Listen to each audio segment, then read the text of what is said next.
The loneliest generation in history. Imagine you're 19 years old, you have hundreds of followers, a full inbox, someone you could text at any moment, you're always reachable, always online, always connected, and yet, you're so lonely that sometimes it feels like physical pain. This isn't the exception anymore, it's becoming the norm. Around 80% of Gen Z worldwide report feeling lonely at some point during the past year. Not just occasionally, but regularly. For comparison, that number is around 45% among baby boomers. The most connected generation in human history has also become the loneliest. This isn't a coincidence. It's the result of a series of technological, social, and economic changes that have accumulated within a single generation. Let's take a closer look. The paradox. Before we can understand why this is happening, we need to recognize how historically unusual it really is. For most of human history, loneliness was almost a luxury problem. People lived in tightly connected communities, families, villages, religious groups, guilds. You had to actively seek solitude. Today, it's the opposite. We have to actively work not to be alone, and the numbers are clear. 67% of Gen Z are classified as lonely, the highest rate of any living generation, not retirees, not widows or widowers, young adults. And that's where the real question begins. Why? The turning point. 2012. Ask researchers when this trend began, and most point to the same period, 2010 to 2012. That's when the data starts to shift. A longitudinal study published in the Journal of Adolescence found that loneliness among teenagers nearly doubled between 2012 and 2018. Before 2012, no comparable trend existed. So what happened? Two things changed at the same time. Smartphones became mainstream, social media became part of daily life. In the United States, smartphone ownership crossed the 50% mark in 2012. Among teenagers, ownership nearly doubled, from 23% in 2011 to 37% in 2012. At the same time, the percentage of high school seniors who met friends almost every day fell dramatically. Screen time rose to nearly 9 hours per day. Compared to 2012, teenagers were spending about 25 fewer minutes each day in face-to-face social interaction. That may not sound like much, but over the course of a year, it adds up to more than 150 hours. Psychologist Jean Twenge, who has spent years studying these trends, put it this way: if smartphones and social media aren't responsible for the rise in depression and loneliness among young people, then what is? It's a provocative question, and to this day, no one has offered a convincing alternative explanation. Cause number one, the collapse of third places sociologists use the term third places. These are places that are neither home nor work. Churches, sports clubs, community centers, local cafes, places where you don't need an invitation to belong. For generations, these spaces acted as the glue that held communities together. You didn't have to know anyone, you simply showed up. And connection happened naturally, but since the 1990s, many of these places have been disappearing. Community organizations have declined. Local gathering spaces have vanished. Fewer people participate in clubs, associations, and neighborhood groups. Gen Z grew up in the absence of these spaces. Today, almost every social interaction requires a plan, a reason, or an invitation. Spontaneous community has become increasingly rare. Cause number two, the pandemic accelerator. Then came COVID-19. For older adults, it interrupted life. For Gen Z, it interrupted the most important social years of life: high school, graduation, college, first friendships, first relationships, years that shape how we connect with others.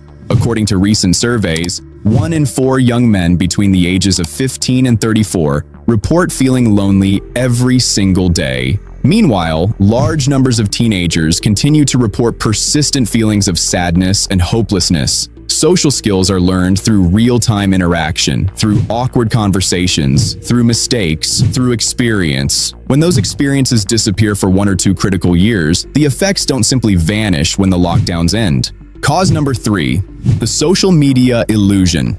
And then there's the most obvious factor, the one that's often oversimplified: Social media promises connection. What it often delivers is a simulation of connection. A like isn't a conversation. A comment isn't a hug. A DM at 2 in the morning isn't the same as having a friend sitting next to you.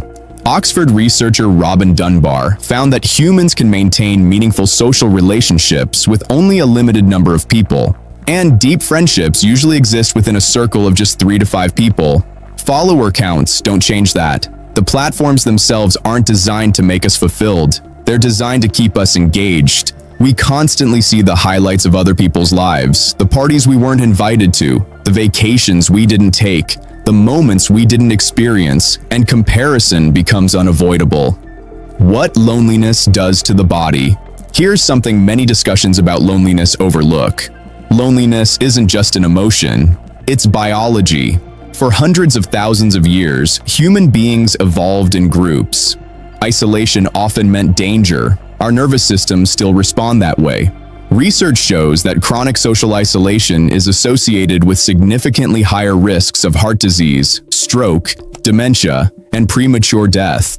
In some studies, the health impact is comparable to smoking multiple cigarettes every day. These aren't weak people. They're people whose biological operating system is responding to a situation it was never designed for. What Gen Z is getting right. But there's something important missing from many conversations about this topic.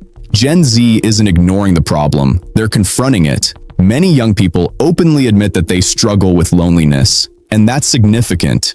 Previous generations often treated loneliness as a personal failure, something to hide, something to be ashamed of. Gen Z talks about it, publicly, honestly, and that's where solutions begin. You can't solve a problem you refuse to name.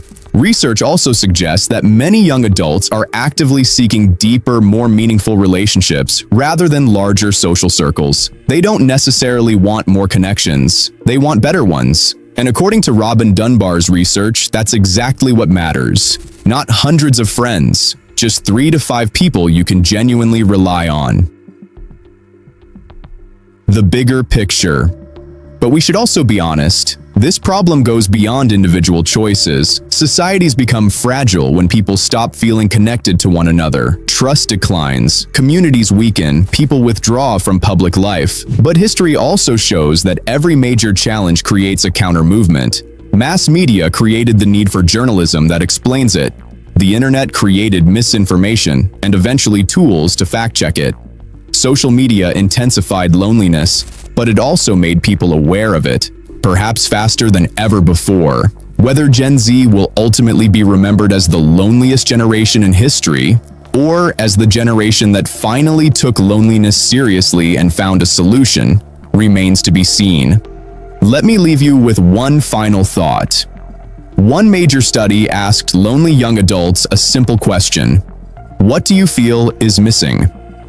About half gave the same answer. Nobody had taken more than a few minutes recently to genuinely care about how they were doing, and just as many said, "I wish someone would sincerely ask me how I'm doing." That's not a generational failure. That's one of the oldest human desires there is. The only difference is that today, more people are saying it out loud than ever before. And maybe that's where a more connected future begins. If any part of this video resonated with you, send it to someone, not as content, but as the first step toward a real conversation. See you in the next video.